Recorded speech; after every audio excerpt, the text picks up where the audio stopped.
कळंबुसरे गावातील जलपर्णीने घातले पांघरून. पावसाळा सुरू झाल्याने सृष्टीने हिरवे पांघरून परिधान केले आहे.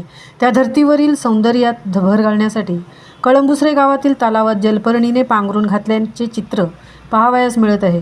त्यामुळे ये जा करणाऱ्या नागरिकांना सुखद अनुभव मिळत आहे. पावसाळ्यातील निसर्गरम्य परिसराचा, तेथील फेसाळणाऱ्या धबधब्यांचा आनंद लुटण्यासाठी पर्यटक आपापल्या कुटुंबासह डोंगर भागात जात आहेत. कळंबुसरे गावातील तलावात जलपर्णीने पावसाळ्यात पांघरून घातल्याचे चित्र सध्या अनेकांना आपल्या मोहजाळ्यात अडकवण्याचा प्रयत्न करत आहे.